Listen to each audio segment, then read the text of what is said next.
Hello बच्चों, good morning. एक बार फिर से आप सभी लोगों का वेलकम है हमारे चैनल पर। बच्चों, लास्ट क्लास हमने बात की थी नॉर्मेलिटी के बारे में, और अगली क्लास में हमने बोला था आपसे कि अब मोलरता के बारे में यानी मोलैरिटी के बारे में बात करेंगे। तो चलिए मोलैरिटी की शुरुआत करते हैं।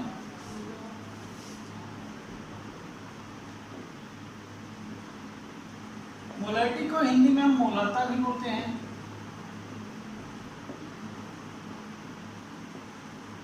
अगर बच्चों इसको हम परिभाषित करें तो हम कहेंगे कि किसी भी विलयन के 1 लीटर में उपस्थित विलेय के मोलों की संख्या, किसी विलयन के 1 लीटर में, किसी विलयन के 1 लीटर में उपस्थित विलेय के मोलों की संख्या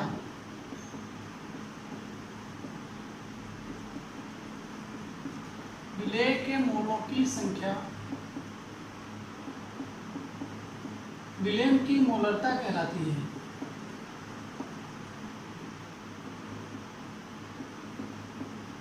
विलयन की मोलरता कहलाती है।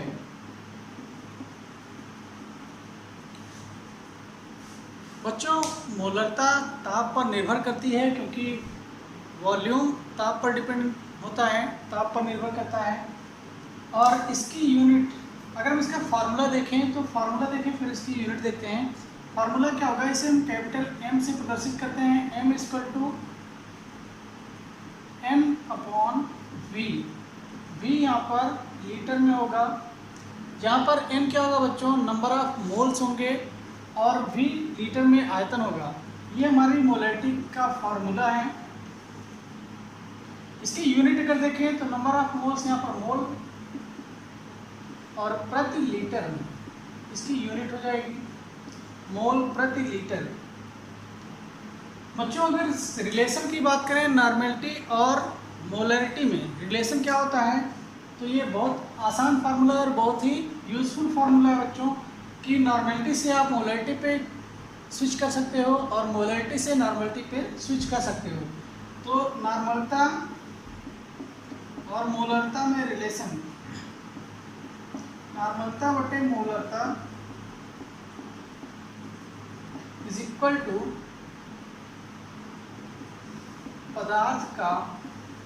पदार्थ यानी विलेय का अणुभार बटे विलेय का तुल्यांकी भार।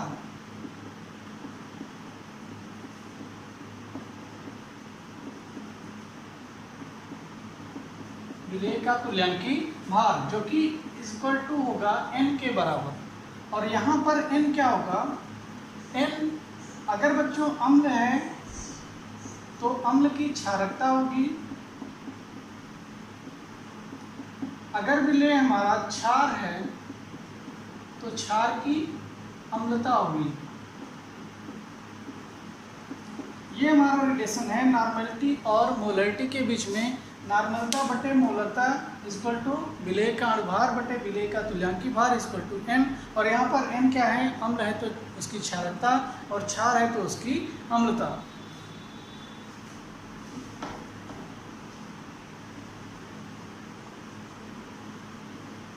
बच्चों, क्वेश्चन में कभी कभी क्या होता है, नॉर्मेलिटी हमको कुछ इस तरह से दी रहती है, जैसे विलयन में हमको दे दिया गया 1m, क्वेश्चन में हमको दे दिया गया कि 1m कंसंट्रेशन है, जिसका मतलब हम क्या समझेंगे कि विलयन हमारा 1 मोलर कंसंट्रेशन है।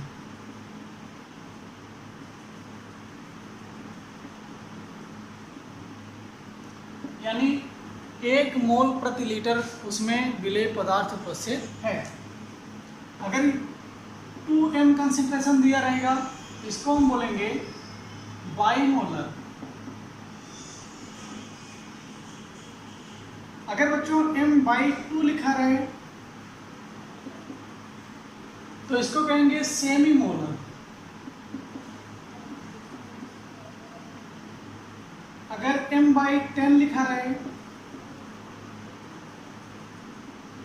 तो इसको कहेंगे डेसीमोलर। अगर m/100 लिखा रहे इसको कहेंगे सेंटीमोलर, और अगर m/100 लिखा रहे 100 नहीं 1000 तो इसका मतलब मिलीमोलर। कभी कभी क्वेश्चन में क्या होता है बच्चों, हमको ये चीज़ ना दे करके ये चीज़ें दे दी जाती हैं, तो हमें इनका मतलब पता होना चाहिए, नहीं तो हम उस क्वेश्चन को आसानी से सॉल्व नहीं कर पाएंगे। और अगर इनके बारे में जानते रहेंगे तो हम समझ जाएंगे कंसंट्रेशन हमसे क्या चीज़ पूछा जा रहा है क्वेश्चन के अंदर। तो इसकी सहायता से आप क्वेश्चन को हल कर सकते हो, जिसमें कंसंट्रेशन एम में ना दे करके डेसीमोलर, सेंटीमोलर, मिलीमोलर ऐसा कुछ दिया रहे। तो आइए बच्चों कुछ सवाल लगाने का प्रयास करते हैं। पहला सवाल है हमारा, आप भी नोट करिए और वीडियो को पॉज करके लगाने का प्रयास भी करिए। पहला सवाल है 20.6 ग्राम सोडियम ब्रोमाइड को 500 मिलीलीटर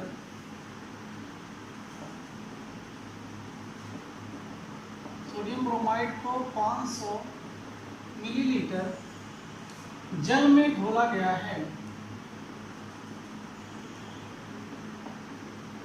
जल में घोला गया है। प्राप्त विलयन की मोलरता ज्ञात कीजिए।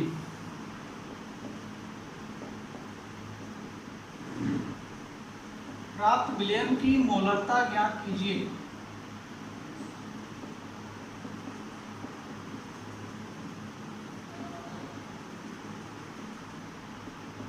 और आपको क्वेश्चन के अंदर दे रखा है सोडियम का अनुभार होता है 23 और ब्रोमीन होता है 80।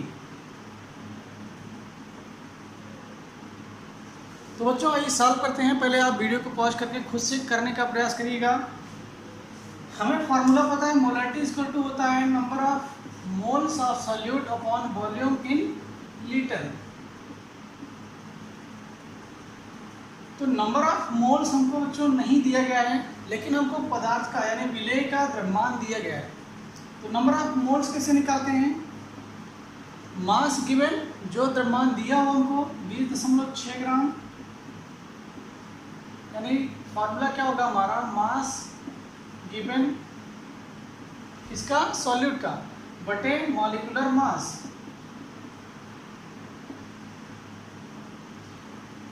तो 20.6 ग्राम हमको दिया गया है। मॉलिक्यूलर मास हम कैलकुलेट कर लें। मॉलिक्यूलर मास क्या होगा MnBr का, सोडियम 23 और प्लस ब्रोमीन 80 हो गया 103। ये आ गया बच्चों 103। अब आप इसी चीज को ले जाकर के फॉर्मूले में रख दो। मोलरिटी इक्वल टू 20.6 बटे 103। वॉल्यूम आपको लीटर में नहीं दिया गया है, 500 ml दिया गया है, तो आप उसको लीटर में कन्वर्ट कर लो 1000। ये हो जाएगा बच्चों 20.6 बटे 103 गुणे 1000 बटे 500। 500 टू जा 1000, 103 टू जा कितना जाएगा 0.2 बार, 103 टू जा 206, ये हो गया 0.4। हमारा आंसर आ गया m इक्वल टू 0.4 मोल प्रति लीटर।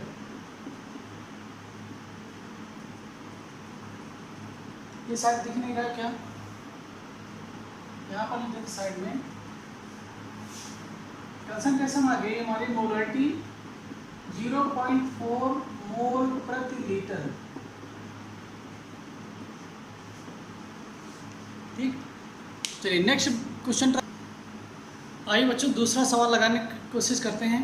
सवाल है हमारा 500 ml 0.01 molar Na2CO3 sodium carbonate विलयन बनाने के लिए जल में कितने ग्राम सोडियम कार्बोनेट घोलना पड़ेगा।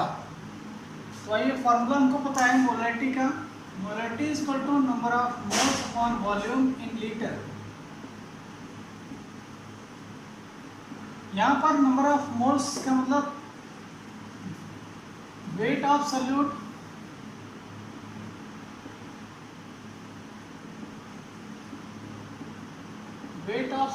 अपॉन मॉलिक्यूलर वेट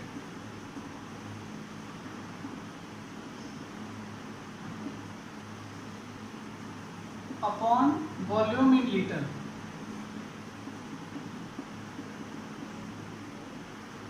बच्चों मोलैरिटी हमको दी गई है, वेट ऑफ सॉल्यूट आपको निकालना है, पता करना है हमको कितना घोलना पड़ेगा। मॉलिक्यूलर वेट, सोडियम कार्बोनेट का मॉलिक्यूलर वेट हम निकाल सकते हैं, और वॉल्यूम हमको दिया गया है 500 मिलीलीटर। तो आइए सबसे पहले मॉलिक्यूलर वेट निकाल लेते हैं Na2CO3 का।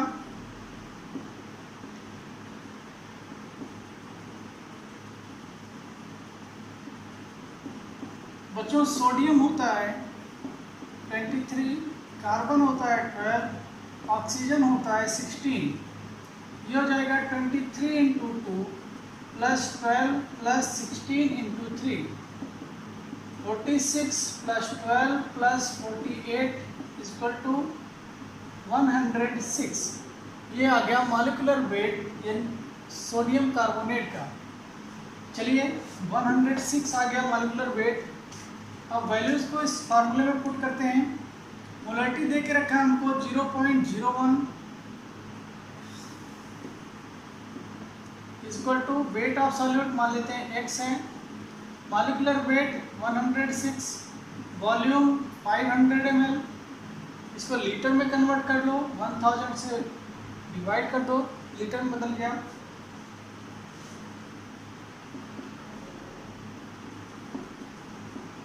बच्चों 0.01 को 1/100 लिखा जा सकता है। इसको हम संख्या को पलट दें, x/106 इंटू 1000 अपॉन 500, 500 टू जा 1000। तो इधर मल्टीपल में है तो इधर आएगा तो भाग में, और यहाँ पर 106 नीचे है तो इधर इस साइड आएगा तो ऊपर, यानी x इक्वल टू 106 अपॉन 200। तो इसको डिवाइड करोगे तो W इक्वल टू मिलेगा, यहाँ से शायद दिखने के बोर्ड पे, तो इस साइड लिख देते हैं।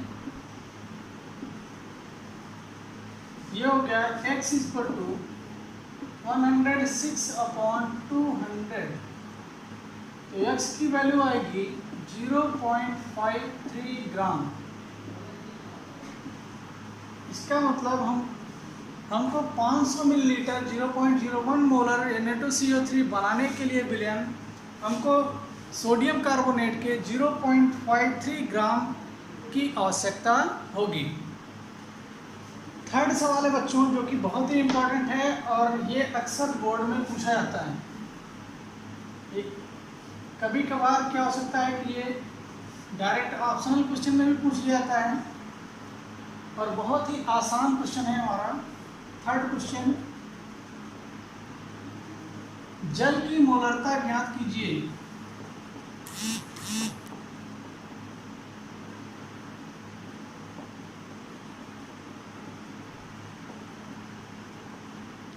जल की मोलरता ज्ञात कीजिए। यदि घनत्व आपको दिया गया हो, घनत्व हो 1 ग्राम प्रति मिलीलीटर या किलोग्राम प्रति लीटर, अगर ये जल का घनत्व दिया गया हो तो जल की मोलरता क्या होगी। तो बच्चों कभी भी अगर आपसे जल की मोलरता पूछी जाए तो आप सीधा सीधा आंसर दोगे 55.5555, इसी तरह से सवाल बढ़ता चला जाएगा, यानी आप कह सकते हो 55.56। तो बिना सोचे समझे मार देना है आपको ऑप्शन, अगर घनत्व आपको ये दिया गया है या फिर ये दिया गया है।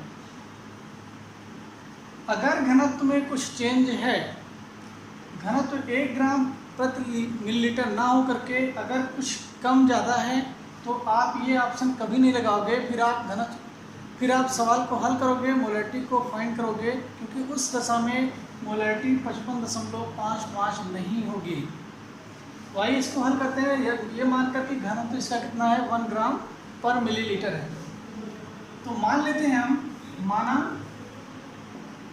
हमारा विलयन कितना है 100 ml का। विलयन कितना है हमारा 100 ml का।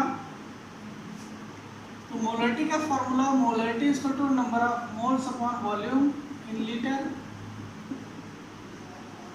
नंबर ऑफ मोल्स हमको पता नहीं बच्चों, क्योंकि हमको भार नहीं पता।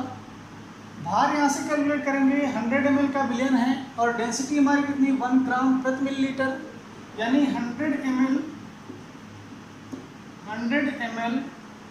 विलयन का भार कितना होगा 100 ग्राम, क्योंकि डेंसिटी कितना 1 ग्राम प्रति मिलीलीटर है। तो 100 ml विलयन का भार भी कितना होगा 100 ग्राम के बराबर। तो अब फाइंड करते हैं molarity. Molarity is equal to number of moles, यानी सॉल्यूट का भार 100 ग्राम बटे molecular weight of solute. Molecular weight जल H2O, हाइड्रोजन 1, ऑक्सीजन 16, यानी हो गया 18। 100/18 upon volume in litre. Volume में कितना माना हुआ है 100 ml, इसको लीटर में कन्वर्ट कर लें 1000। 100 से कैंसिल आउट, बचा क्या, ये 1000 चला गया ऊपर, 1000/18। इसको सॉल्व करोगे बच्चों तो आएगा 55.55 सो ऑन आता चला जाएगा मोल पर लीटर। और ये बच्चों बहुत ही इम्पोर्टेंट है बोर्ड के भी दृष्टिकोण से। ये क्वेश्चन कभी कभी क्या होता है कि 1 नंबर में ऑप्शन में ऑब्जेक्टिव में भी पूछ लिया जाता है और सवाल भी लगाने के लिए कभी कभी आ जाता है। तो हम हर तरह के क्वेश्चन को बच्चों टच करने की कोशिश करेंगे और आप भी लगाने का प्रयास करिएगा। चलिए नेक्स्ट क्वेश्चन लेते हैं।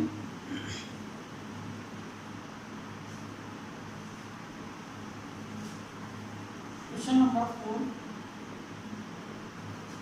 सल्फ्यूरिक अम्ल के 10%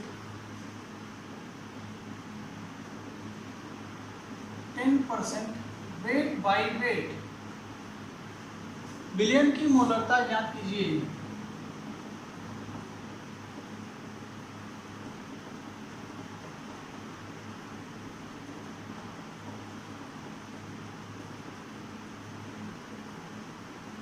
विलयन की मोलरता ज्ञात कीजिए यदि विलयन का घनत्व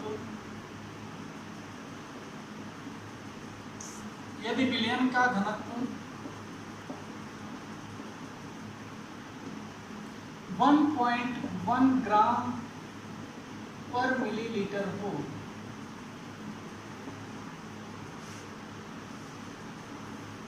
तो बच्चों जैसा कि हमको पता है फॉर्मूला हमारा क्या होता है, पहले ये चीज़ देखते हैं 10% वेट बाय वेट।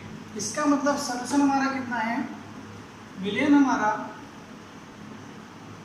कितना है 100 ग्राम का 10% H2SO4, इसका मतलब सल्फ्यूरिक अम्ल उसमें कितना है 10%, यानी 10 ग्राम। जल कितना होगा 100 - 10 = 90 ग्राम। तो आइए सॉल्व करते हैं। मोलैरिटी इक्वल टू क्या होगी बच्चों, number of moles upon volume in litre. Number of moles, wait of solute upon molecular wait.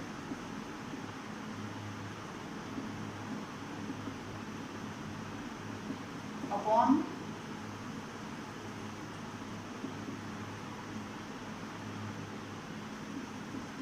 Volume in litre.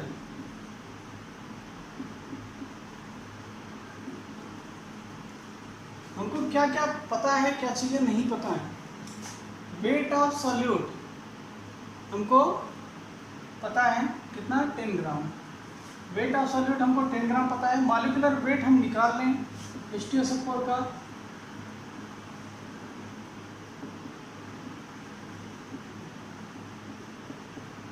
Hydrogen होता है 1, सल्फर होता है 32, ऑक्सीजन होता है 16। ये हो जाएगा 2 × 1 + 32 + 16 × 4, 2 + 32 + 64 आ जाएगा 98। ये आ गया molecular weight of sulphuric acid. बच्चों अब हमको वॉल्यूम नहीं पता है, लेकिन हमको घनत्व पता है और द्रव्यमान पता है विलयन का, और इसकी सहायता से हम आसानी से वॉल्यूम कैलकुलेट कर सकते हैं। बच्चों आइए वॉल्यूम कैलकुलेट करते हैं। मास ऑफ सॉल्यूशन हमको कितना दे रखा है, पहले फार्मूला देखिए कैसे कैलकुलेट करोगे। डेंसिटी रो = मास अपॉन वॉल्यूम। वॉल्यूम हमको पता करना है, डेंसिटी हमको पता है और मास भी हमको पता है। तो वॉल्यूम ऑफ सॉल्यूशन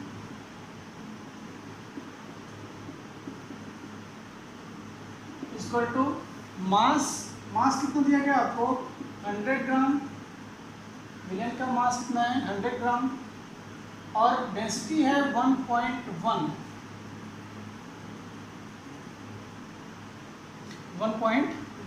ये हो जाएगा 1000/11।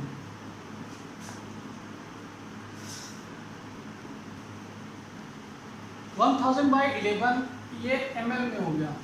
अब हम इन वैल्यूज को ला करके पुट करते हैं फार्मूले में।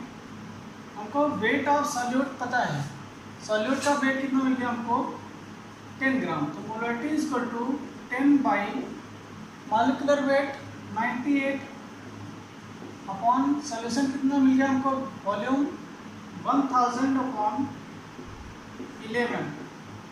ये ml में है, इसको लीटर में कन्वर्ट कर लें, 1000 से भाग दे देंगे। 1000 कैंसिल आउट, 1000 से 11 जाएगा ऊपर, 10 × 11/98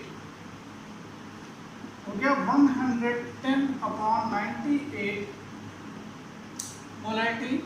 डिवाइड कर दो तो m का मान आएगा 1.12 मोल प्रति लीटर। ये हमारा आंसर होगा। यानी अगर H2SO4 वेट बाय वेट 10% है और घनत्व उस विलयन का 1.1 ग्राम प्रति मिलीलीटर है, तो मोलरिटी उस विलयन की कितनी होगी, 1.12 मोल प्रति लीटर के बराबर होगी। आइए बच्चों नेक्स्ट क्वेश्चन करते हैं। यदि 120 ग्राम यूरिया को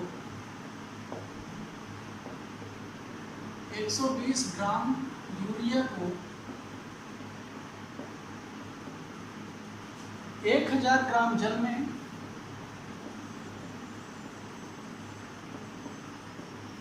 में घोला गया है,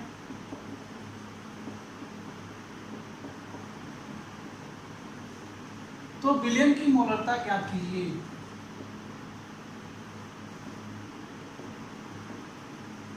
तो विलयन की मोलरता ज्ञात कीजिए।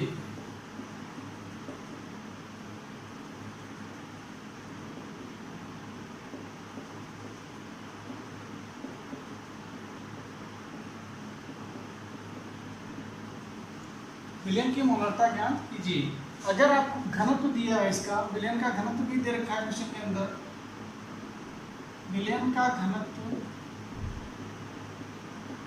1.12 ग्राम प्रति मिलीलीटर हो। विलयन का घनत्व कितना हो, 1.12 ग्राम प्रति मिलीलीटर। तो आइए सॉल्व करते हैं इसको। Molarity = number of moles upon volume in litre. ठीक, number of moles 120 gram urea है और यूरिया का फॉर्मूला बच्चों होता है, तो मॉलिक्यूलर वेट पहले कैलकुलेट कर लें। फॉर्मूला है NH2CO NH2। कितना हो जाएगा? नाइट्रोजन 14,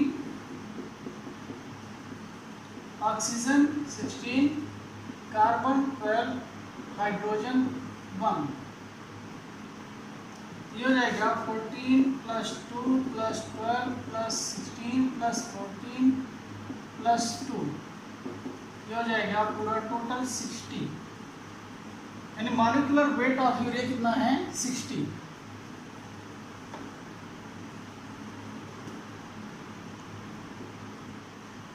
वेट कितना है? 120 upon molecular wait 60 upon volume in litre. Volume हमको बच्चों कहीं पे नहीं दे रखा है, वॉल्यूम हम कैलकुलेट करें तो फॉर्मूला हमारे पास density is equal to mass upon volume. तो volume is equal to mass upon density. इस बार बच्चों हमको सॉल्यूशन का भी भार नहीं दिया हुआ है, मास यानी द्रव्यमान नहीं दिया गया है, लेकिन हमको सॉल्यूट और सॉल्वेंट दोनों के मास पता है। तो सॉल्यूशन का वेट कितना हो जाएगा? 120। वेट ऑफ सॉल्यूशन 120 + 1000 हो गया हमारा 1120। तो वॉल्यूम यहाँ से कैलकुलेट कर ले। Volume equal to mass 1120 upon 1.12। यहाँ से पॉइंट हटाएं, 20 यहाँ पर बढ़ा दें। 1 बार एक बार जाएगा और 30 1000 ml के बराबर, यानी 1 लीटर के बराबर। वैल्यू को पुट करें और आसानी से सवाल को हल कर लेंगे। अब क्या होगा? Molarity is equal to 120 upon 60 upon 1, यानी 60 × 120। तो आंसर हमारा हो गया M इज इक्वल टू 2 मोल प्रति लीटर। 2 मोल पर लीटर। उम्मीद करते हैं बच्चों सवाल समझ में आए होंगे आपको। चलिए नेक्स्ट, तो आइए बच्चों आगे बात करते हैं effect of dilution on molarity. Effect of dilution on molarity, यानी इसके तन्यता समीकरण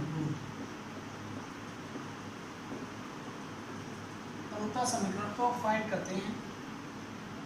तन्यता मतलब बच्चों, अगर कोई विलेन हमारे पास है 1 मोल पर लीटर का है और उसमें हम 500 ml और जल मिला दें, तो जो हमारा नया विलेन बनेगा उसकी मोलैरिटी पर क्या प्रभाव पड़ेगा? मोलैरिटी घट जाएगी तो कितनी घटेगी, इसको पता करने के लिए फॉर्मूला देखें। सपोज करो बच्चों हमारे पास एक सॉल्यूशन है और इसमें इसकी मोलैरिटी है M1 और इसका वॉल्यूम कितना है? V1। इसमें हमने क्या किया? थोड़ा सा वॉल्यूम जल का और ऐड कर दिया, यानी कि सॉल्वेंट को हमने और ऐड कर दिया। सॉल्वेंट को ऐड कर दिया तो मोलैरिटी हो गई M2 और वॉल्यूम कितना हो गया? V2। इसका एक रिलेशन मिलता है बच्चों, M1 V1 = M2 V2। ये हमारा इनिशियल मोलैरिटी है और इनिशियल वॉल्यूम है, शुरुआत का। ये तन्यता करने के बाद, यानी कि विलेन में सॉल्वेंट को ऐड करने के बाद मोलैरिटी है और वॉल्यूम है। ये आया कहाँ से फॉर्मूला? सपोज कर बच्चों के फार्मूला हमारा क्या है? M = N/V। तो पहले विलेन के लिए तन्यता करने से पहले M1 = N/V1, दूसरे विलेन के लिए M2 = N/V2, एन दोनों में सेम है क्योंकि बच्चों हम सॉल्वेंट ऐड कर रहे हैं, सॉल्यूट को ऐड नहीं कर रहे हैं, यानी नंबर ऑफ मोल्स में कोई चेंज नहीं आ रहा है, इसलिए एन की वैल्यू सेम है। तो एन इक्वल टू m1v1 और यहाँ पर n equal to m2v2। Left hand side दोनों इक्वेशन के बराबर हैं तो राइट हैंड साइड भी बराबर होंगे और इस तरह से फार्मूला बनता है m1v1 इक्वल टू m2v2। ये था बच्चों हमारा मोलरिटी का कॉन्सेप्ट। आप सवाल लगाने का प्रयास करिएगा घर पे और भी अपनी बुक से। नेक्स्ट टॉपिक बात करेंगे अब मोलैलिटी के बारे में।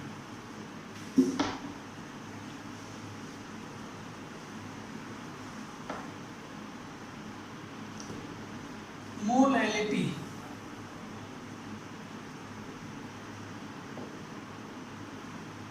यानी मोललता।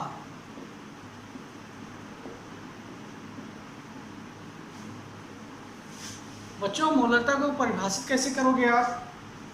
1 किलोग्राम विलायक में, ध्यान दीजिएगा वर्ड को, 1 किलोग्राम विलायक में उपस्थित विलेय के मोलों की संख्या, 1 किलोग्राम विलायक में उपस्थित विलेय के मोलों की संख्या विलयन की मोललता कहलाती है। अब आप इसको फार्मूला बनाओगे अगर तो इसको हम स्मॉल m से प्रदर्शित करते हैं, मोलरिटी को स्मॉल m से प्रदर्शित करते हैं और स्मॉल m इक्वल टू हो जाएगा नंबर ऑफ मोल्स अपॉन, इस बार वॉल्यूम नहीं होगा, इस बार क्या होगा, mass of solute in kg, यानी विलायक का सॉल्यूट नहीं होगा बच्चों, सॉल्वेंट होगा।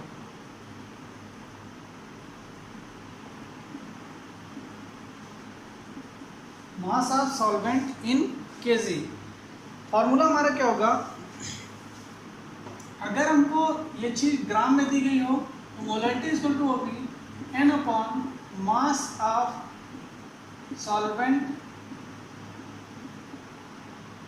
इन ग्राम इंटू 1000। ये हमारा मोलरिटी का फॉर्मूला है। बच्चों इसका यूनिट क्या होगी, इसका मात्रा क्या होगा, इसकी यूनिट होगी मोल पर केजी, यानी मोल प्रति किलोग्राम। आज के लिए बच्चों इतना ही और कल इसके कुछ सवाल हल कराएंगे और इसके बाद हमारा ये टॉपिक लगभग कंप्लीट हो जाएगा।